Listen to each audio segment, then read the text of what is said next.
창세기 34장 1절로 17절 말씀을 한 절씩 교독하고 마지막 절은 함께 읽겠습니다. 제가 먼저 읽습니다. 레아가 야곱에게 낳은 딸 디나가 그 땅의 딸들을 보러 나갔더니 휴위 족속 중 하몰의 아들 그 땅의 추장 세겜이 그를 보고 끌어들여 강간하여 욕되게 하고 그 마음이 깊이 야곱의 딸 디나에게 연연하며 그 소녀를 사랑하여 그의 마음을 말로 위로하고 그의 아버지 하몰에게 청하여 이르되 이 소녀를 내 아내로 얻게 하여 주소서 하였더라.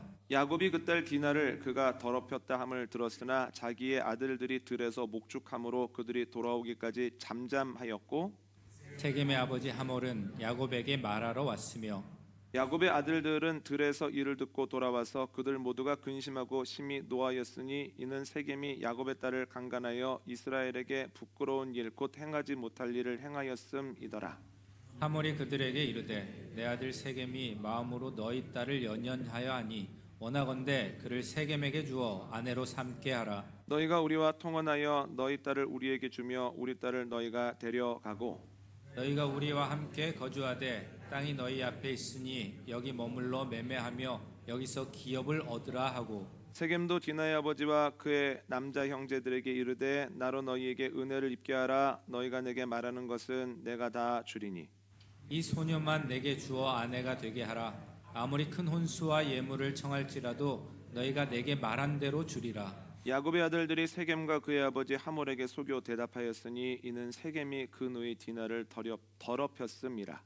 야곱의 아들들이 그들에게 말하되 우리는 그리하지 못하겠노라. 할례 받지 아니한 사람에게 우리 누이를 줄 수 없노니 이는 우리의 수치가 됨이니라. 그런즉 이같이 하면 너희에게 허락하리라. 만일 너희 중 남자가 다 할례를 받고 우리같이 되면 우리 딸을 너희에게 주며 너희 딸을 우리가 데려오며 너희와 함께 거주하여 한 민족이 되려니와. 함께 하겠습니다. 너희가 만일 우리 말을 듣지 아니하고 할례를 받지 아니하면 우리는 곧 우리 딸을 데리고 가리라. 아멘. 형 에서와 화해한 야곱은 함께 가자는 형의 청을 거절하고 숲곳에 가서 잠시 쉼을 갖습니다. 그리고 세겜에 가서 천막을 치는데요. 살아보니 괜찮습니다. 그래서 그 땅을 은 100크시타를 주고 삽니다. 세겜에 정착한 겁니다. 오늘 본문은 야곱과 그의 아들들, 가족들이 세겜에 정착하고 살아갈 때에 일어난 일을 기록하고 있습니다. 간단히 한번 정리를 해보도록 하겠습니다. 어느 날 야곱의 딸 디나가 그 고장의 딸들을 만나러 갑니다. 그런데 그 지역을 다스리는 하몰의 아들 세겜에게 험한 일을 당합니다. 그는 디나를 집에 돌려보내지도 않고 잡아둔 상태에서 아버지에게 디나와 결혼을 하고 싶다라고 이야기를 합니다. 디나가 돌아오지 않자 야곱이 수소문을 합니다. 근데 디나가 험한 일을 당하고 잡혀 있다는 거예요. 그런데 어찌할 바를 알지 못해서 아들들이 오기까지 기다립니다. 그런데 아들들이 돌아오기 전에 하몰이 그의 아들 세겜을 데리고 야곱을 만나러 온 거예요. 당황했겠죠? 그런데 이어서 그의 아들들도 집에 돌아옵니다. 그런데 이미 들에서 가축을 치는 가운데에서 디나가 당한 기가 막힌 상황을 들었기 때문에 화가 머리끝까지 나 있습니다. 하몰과 그의 아들이 사과를 하러 왔는가? 그렇지 않습니다. 오히려 뻔뻔하게 이렇게 이야기를 합니다. 내 아들이 당신의 딸을 마음에 들어합니다. 그냥 이참에 결혼시킵시다. 그리고 거기에서 멈추지 말고 우리 고장 사람들과 당신 가문 사람들이 자꾸 결혼하여 가정을 이뤘으면 좋겠습니다. 당신들이 이곳에서 보다 잘 정착하고 또 재산을 늘려가는데 손해볼 것이 없을 겁니다. 여기에는 야곱과 같이 넉넉한 사람과 사돈을 맺어도 손해볼 것은 없다라고 하는 이 하몰의 계산이 깔려 있다는 거예요. 그러니까 아버지가 말을 마치자 세겜이 또 이렇게 얘기를 합니다. 저는 너무 디나가 마음에 듭니다. 결혼 지참금은 얼마든지 드릴 터이니 저에게 결혼을 좀 허락해 주십시오. 그들의 모습을 보고 야곱의 아들들이 이렇게 이야기를 합니다. 우리는 우리가 섬기는 신의 명령을 따라 할례라고 하는 것을 받았는데, 할례 받지 않은 사람과 우리 동생이 결혼한다라고 하는 것은 굉장히 수치스러운 일입니다. 그러나 당신들이 모두 할례만 받는다면 할례 때문에 걸리지는 않을 겁니다. 할례 받은 다음에 결혼합시다. 그러니까 하몰이 이 이야기를 듣고 일리 있다고 느끼는 거예요. 그렇지. 할례를 받지 않은 상태에서 결혼을 하면 내가 섬기는 신이 노해서 벌을 내릴 수도 있겠다, 그런 생각을 할 만하지. 그럼 뭐가 어렵겠는가 하면서 돌아가서 본인은 물론이고 본인이 거느리고 있는 사람들을, 다 남자들을 할례를 시킵니다. 그런데 할례한 지 3일이 되었을 때, 가장 고통스러울 때 야곱의 아들들이 하몰과 그의 집을 급습합니다. 예상도 못했고, 그리고 몸이 정상적인 상태가 아니었기 때문에 일순간에 무기력하게 몰살당해 버립니다. 가장 열심히였던 것은 똑같은 어머니를 둔 시므온과 레위였습니다. 그런데 다른 아들들도 그 일에 동참했고, 또한 사람들을 사로잡고, 또한 그들의 재산들도 챙겨왔고, 그리고 디나도 데려왔다는 거예요. 그런데 이 일은 야곱이 보기에도 좀 과한 거예요. 그래서 주동자였던 시므온과 레위를 불러서 혼을 냅니다. 너희 때문에 내가 이 고장 사람들에게 상종 못할 사람이 됐다. 누가 이제 우리를 상종하겠는가? 그리고 무엇보다 그들이 피해 복수를 하기 위해서 우리에게 올 텐데 우리가 이 고장 사람들을 어떻게 다 감당하겠는가? 어떻게 할 거냐? 그랬더니 아들들이 반발을 합니다. 그 사람들이 우리를 먼저 무시하고 또한 내 여동생을 창기 취급했는데 그럼 당하고만 있으란 얘기입니까? 그거 안 되는 얘기 아닙니까? 하면서 이 안에도 문제가 생겨났다는 거예요. 여러분, 그 당시에도 이미 눈에는 눈, 이에는 이라고 하는 법칙이 널리 통용될 때입니다. 다시 말하면 야곱과 그의 아들들은 이제 죽는 수밖에는 없습니다. 너무나 많은 사람을 죽였기 때문에. 그리고 실제로 그 고장 사람들은 세겜과 하몰과 그의 가문 사람들의 복수를 하기 위해서 준비하고 있습니다. 그들이 쳐들어오면 야곱과 그의 아들들에게는 아무런 힘이 없습니다. 그러니까 야곱은 살면서 가장 큰 위기를 만났다는 거예요. 그런데 감사한 것은 야곱과 그의 아들들이 큰 위기를 만났으나 그의 가문이 여기에서 끝난 건 아닙니다.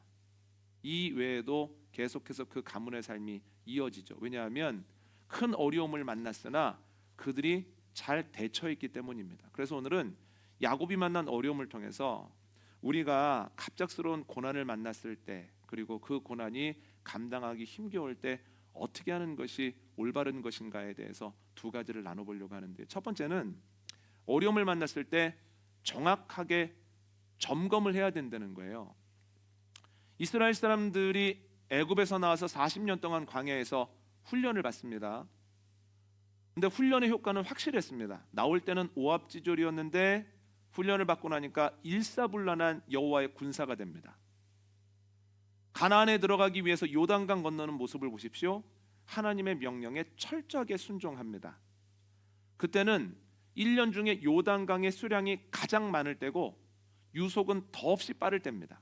그런데 하나님께서 요단강을 밟아서 건너라고 하시니 법궤가 앞장을 서고 사람들이 뒤따라 그 요단강을 밟기 시작합니다. 그런데 밟는 순간 밟는 만큼 요단강이 갈라지기 시작했다는 거예요.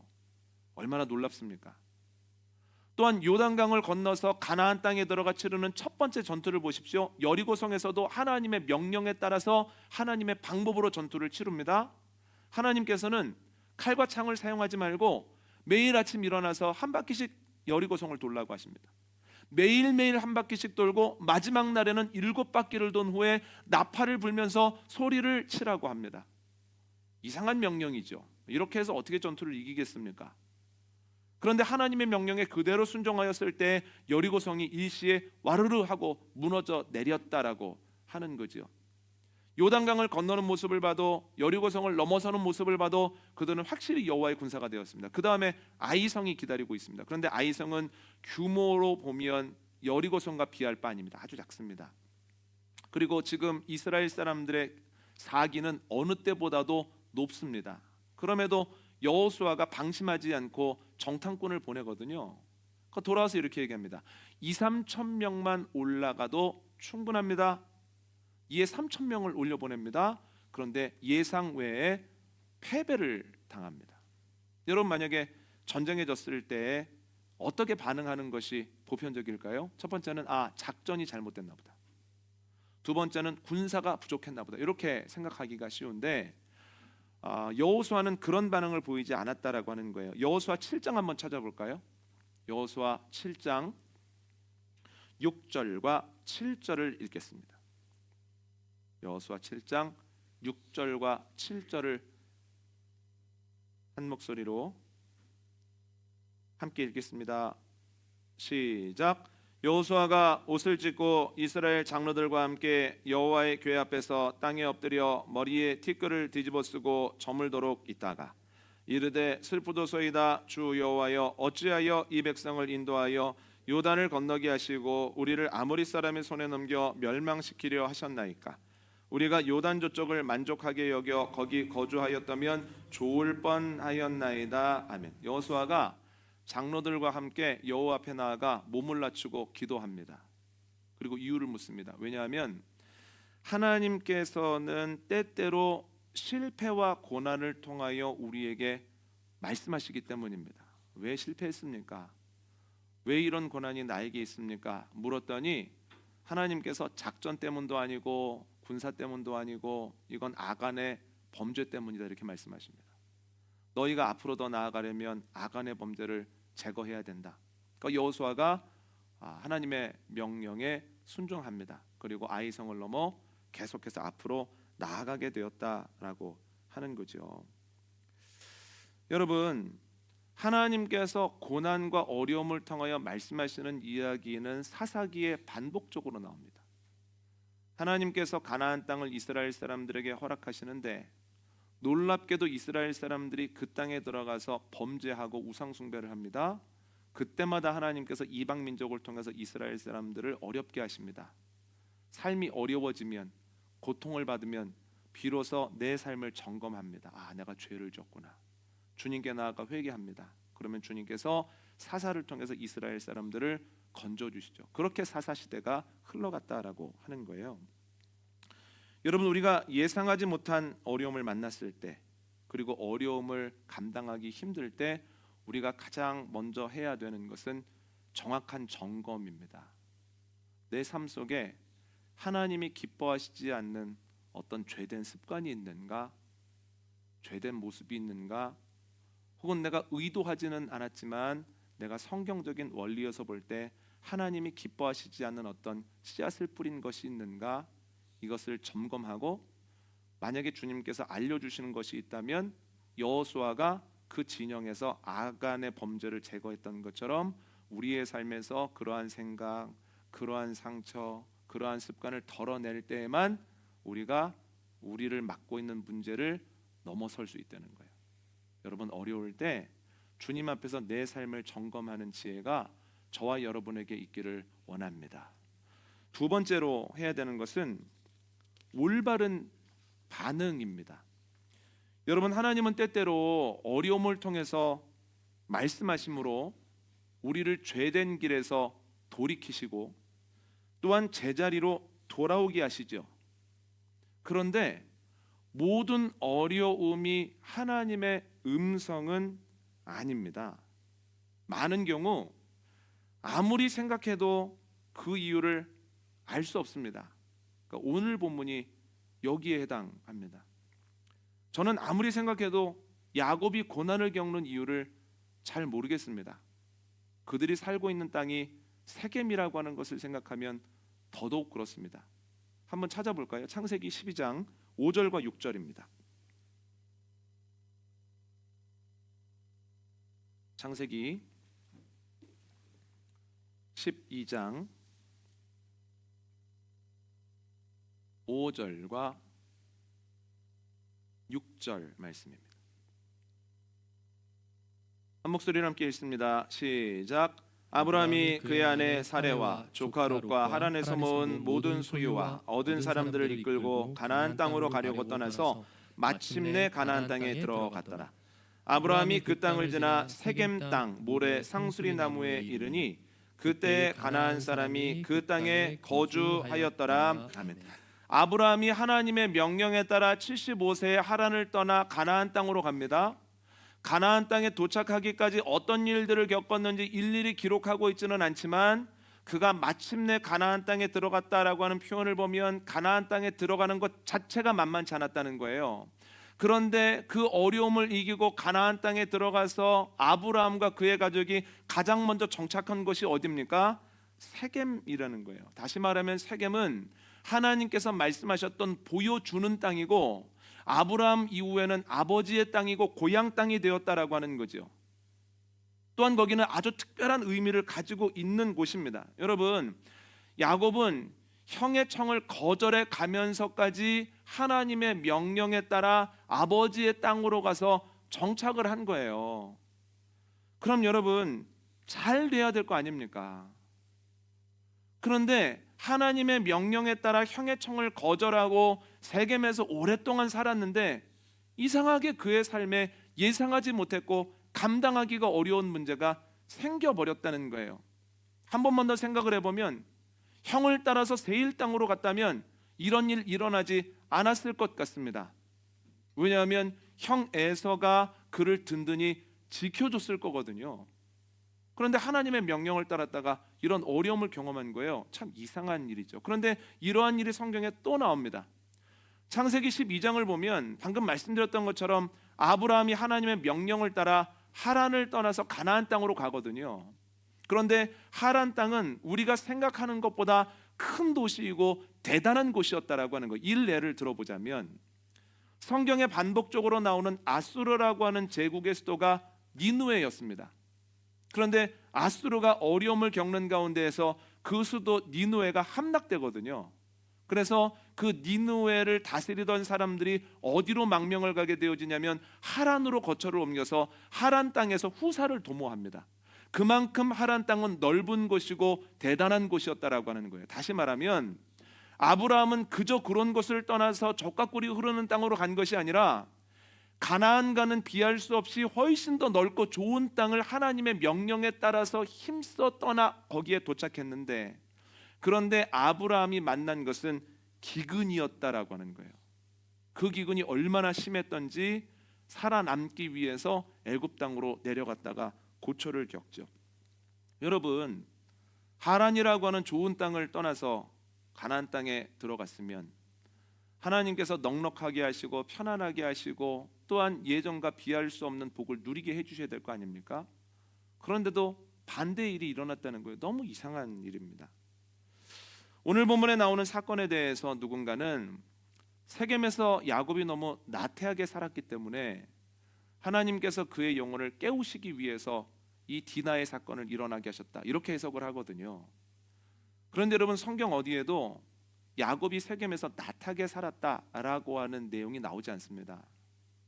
만에 하나 그렇다 한들 여러분, 야곱을 깨우기 위해서 부족하고 연약한 우리도 자녀에게 하지 않을 행동을 선한 하나님께서, 우리에게 없는 방법을 가지고 계신 하나님께서 야곱에게 행하시고 그렇게 하시겠습니까?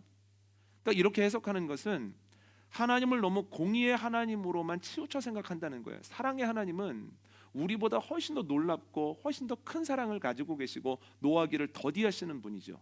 그래서 야곱이 나태했기 때문에 그런 거야 라고 하는 것을 우리가 받아들일 수는 없다는 거예요. 또 어떤 학자들을 보면 디나의 행실이 옳지 않았기 때문이다 라고 얘기를 하거든요. 근데 저는 이런 해석을 보면서 굉장히 화가 났습니다. 어려움을 당한 사람에게 너 어려움을 당하는 데는 이유가 있는 거야, 맞는 데는 이유가 있어, 따돌림 당하는 데는 네 책임도 있는 거야, 네 책임이 있기 때문에 이렇게 된 거야 라고 얘기하는 건 너무 큰 폭력 아닙니까? 그런데 디나의 행실이 불편했다, 이상했다라고 하는 것은 성경 어디에도 나와 있지 않고 이것은 다분히 폭력성을 가지고 있다라고 하는 거예요. 그럼 그 이유가 뭘까요? 누차 말씀드리지만 모르겠습니다. 왜 어려움을 겪는지. 그런데 이것이 정상입니다. 욥기를 보면 우스 땅에 욥이라고 하는 사람이 살아가는데요, 갑작스러운 어려움을 겪습니다. 그 많았던 재산이 일순간에 바람에 날리치 날아가 버리고, 또한 엉뚱한 이유로 자녀들과 이제 이별을 해버립니다. 자녀들을 다 잃습니다. 본인은 몸에 질병을 얻어서 그냥 웅크리고 앉아 있는 거예요. 욥기 2장 12절을 보면 그에 대한 소식을 듣고 그의 세 친구 엘리바스, 빌닷, 소발이 욥을 만나러 옵니다. 그런데 욥의 상황과 욥의 상태를 보고 얼마나 기가 막힌지 그들이 그를 보자마자 옷을 찢고 머리에 재를 뒤집어 쓰고 그 옆에서 일주일 동안 그냥 가만히 함께 울고 있습니다. 그런데 욥이 얼마나 고통스럽고 얼마나 힘이 드는지 그때부터 그의 입술에서 날카로운 것이 나오기 시작하는 거예요. 이게 뭐냐고. 차라리 죽는 게 낫겠다고. 아니, 이런 삶을 살 거면 안 태어나는 것이 낫어. 어머니가 나를 낳던 날에 내가 그냥 죽어서 태어났어야 돼 하면서 막 험한 말을 하거든요. 그런데 그 이야기를 듣자마자 세 친구들이 욥에게 반박을 하기 시작하면서 욥과 세 친구들 사이에 격론이 오가기 시작합니다. 그게 욥기의 주된 내용입니다. 욥이 반복적으로 하는 말은 이것입니다. 이게 뭐야? 내가 왜 이런 어려움을 겪는지 하나님이 나타나서 얘기는 해줘야 될 거 아니냐. 얘기라도 해주시면 내가 좀 억울하지는 않고 견딜 수는 있을 텐데 왜 나한테 이런 일이 일어나느냐. 이게 욥이 반복적으로 하는 얘기입니다. 세 친구들이 하는 얘기는 이겁니다. 이복에 죄 없이 망한 이가 어디 있는가. 우리에게는 숨기고 있지만 자네 마음속 깊은 곳에 감추고 있는 죄가 있겠지. 그것도 아니라면 자네도 짓고 잊어버렸지만 하나님은 기억하고 계시는 그 작은 죄로 말미암아 그런 어려움을 겪고 있는 거겠지. 그 죄의 시작은 미약하였으나 지금 네가 경험하고 있는 형벌은 창대하지 않겠는가. 시작은 미약하였으나 네가 겪고 있는 것 창대하지 않은가. 이런 얘기를 반복적으로 하는 거예요. 그런데 평행선을 날리고 있을 때 엘리후라고 하는 사람이 와서 또 아는 체를 막 합니다. 풀리지가 않습니다. 그런데 갑자기 주님께서 나타나셔서 욥과 그의 친구들에게 대답할 수 없는 어렵고 큰 질문을 하십니다. 이렇게 말씀하십니다. 내가 땅에 기초를 놓을 때 너희는 어디에 있었느냐? 바닷물이 모태에서 나와 멈추려고 할 때 그 경계를 정하고 문을 닫은 것이 누구냐 하면서 계속해서 질문을 던지시는데 그 질문에 답할 수 있는 것이 하나도 없더라는 거예요. 하나님께서 욥기를 통해서 무슨 말씀을 하시는 거냐면 다 할 수 없다는 겁니다. 욥을 책망하십니다. 욥에게 너 어리석구나. 어떻게 사람이 모든 것을 다 알 수 있느냐. 친구들도 책망합니다. 너희는 다 알 수 없는데 친구의 고통을 보면서 그 고통이 죄에 있다라고만 몰아붙였어. 너 나한테도 회개해야 되고 욥한테도 사과해야 돼. 욥이 너의 사과를 받아주지 않으면 너는 죽어 마땅해 라는 말씀까지 하셨다는 거예요. 욥기는 모든 것이 죄로부터 오는 것은 아니다. 우리가 알지 못하는 일도 있다라고 하는 것을 분명하게 반복적으로 이야기를 해줍니다. 여러분, 우리는 하나님이 하실 일을 알고 싶어 하죠. 그런데 지난주에 나눴던 것처럼 하나님이 하실 일도 모를 뿐만 아니라 하나님이 하신 일도 제대로 이해 못합니다. 이게 어떻게 된 거지? 언제 이렇게 된 거야? 그런데 하나님뿐만 아니라 내가 겪고 있는 일들도 다 모릅니다. 내가 경험하고 있는 일들 왜 일어났는지, 이걸 어떻게 받아들여야 되는지도 다 알지 못하는 것이 피조물의 연약함이다라고 하는 거죠. 이유를 알 수 없다면, 왜 이런 일이 일어났는가를 알 수 없다면 그러면 어떻게 반응해야 되는가로 우리의 질문이 옮겨가야 된다는 거예요. 야곱이 그 어려움 앞에서 어떻게 반응을 했는지가 오늘 본문에 자세히 나와 있지는 않습니다만 그가 어떻게 반응했는지를 미루어 짐작해 볼 수 있는 본문은 있습니다. 한번 찾아볼까요? 창세기 35장 1절입니다.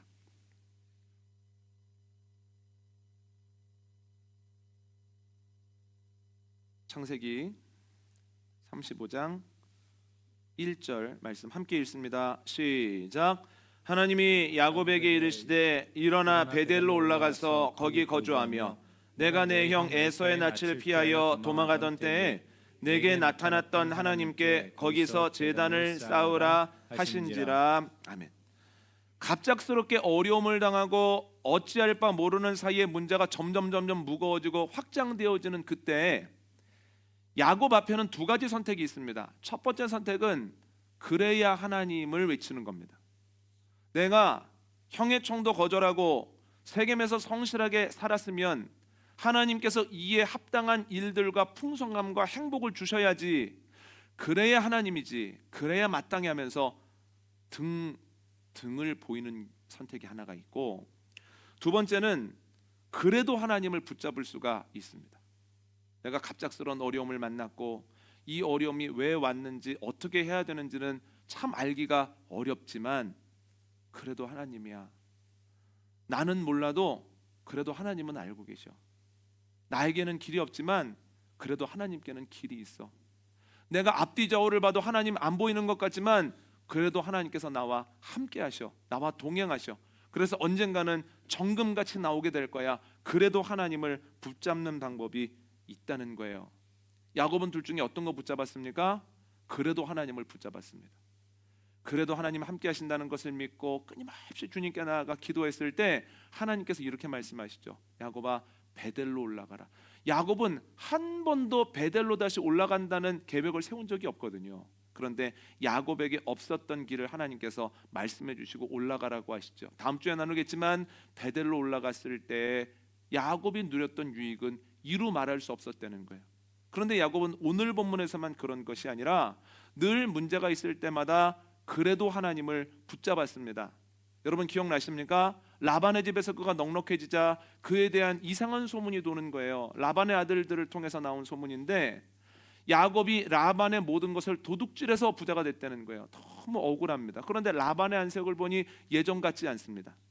그래서 어떻게 합니까? 야곱이 하나님께 나아가 기도하죠. 그랬을 때 하나님께서 너 돌아가라. 너 고향 땅으로 돌아갈 때가 됐다 이렇게 말씀하시죠. 야곱이 한 번도 도전해 보지 못했던 길입니다. 왜냐하면 버겁고 오래된 에서라고 하는 문제가 있는 한 그 길은 못 가는 거야라고 생각을 하고 있었는데 하나님께서 너 이제 그 길을 갈 때가 됐어. 그 길로 가야 돼라고 말씀하시고 순종하였을 때 하나님께서 너무나 놀라운 순조로움을 그에게 허락하셨다는 거예요. 여러분 묻고 싶습니다. 어려움이 있을 때 힘들 때 우리는 주로 어떤 선택을 합니까? 그래야 하나님이지. 내가 기도하고 참고 이렇게 말씀을 붙드는데 하나님께서 내가 원하시는 것 해줘야지. 그래야 하나님을 붙들 수 있고 다 할 수는 없지만 그래도 주님 함께 하신다. 그래도 주님이 내 길 알고 계신다. 그래도 하나님을 붙잡을 수 있습니다. 그래야 하나님을 붙잡으면 늘 실망하고 늘 마음속에 분이 가득하지만 그래도 하나님을 붙잡으면 죽을 것 같은 순간에 하나님이 또 한 번 평안함 주시고 또 한 번 힘을 주실 뿐만 아니라 하나님께서 생각하지 못했던 길을 여심으로 결국은 그래서 하나님을 경험하게 하실 줄 믿습니다. 어려움이 있을 때 그래도 하나님 안에서 고민할 때 하나님의 은혜로 그래서 하나님을 경험하는 놀라운 일들이 저와 여러분 안에 가득 넘쳐나기를 원합니다. 오늘 말씀 정리합니다. 오늘은 갑작스러운 고난 앞에서 우리가 해야 하는 것에 대해서 나눴습니다. 두 가지인데요. 첫 번째는 정확하게 점검해야 됩니다. 주님께서는 때때로 어려운 일들과 고난을 통해서 우리에게 말씀하시고 우리를 되돌이키시고 우리를 제자리에 있게 하십니다. 그러므로 어려움을 만났을 때 가장 먼저 해야 되는 것, 내가 주님 보시기에 연약한 것, 부족한 것, 죄된 것은 없는지를 점검해 봐야 되는 거예요. 두 번째는 올바르게 반응해야 됩니다. 아무리 주 앞에서 고민해도 잘 모르겠는 때가 있습니다. 그럴 때 우리 앞에 선택은 두 가지가 있습니다. 왜 이래? 왜 하나님이 이렇게 하셔? 그래야 하나님으로 낙심할 수가 있고 그래도 하나님을 붙잡고 그래도 하나님 함께 하셔. 그래도 하나님께는 길이 있어. 그래도 나와 동행하셔 하면서 주님을 더 붙들 수 있습니다. 야곱은 그래도 하나님을 붙잡았을 때 결국 주님의 놀라우심을 보고 그래서 하나님을 또 한 번 고백할 수 있었습니다. 여러분 때때로 어려울 때 그래도 하나님을 붙잡음으로 그래서 하나님을 또다시 경험하게 되어지는 은혜가 저와 여러분에게 여러분의 가정에 이 생명문 교회 안에 넘쳐나게 되어지기를 원합니다.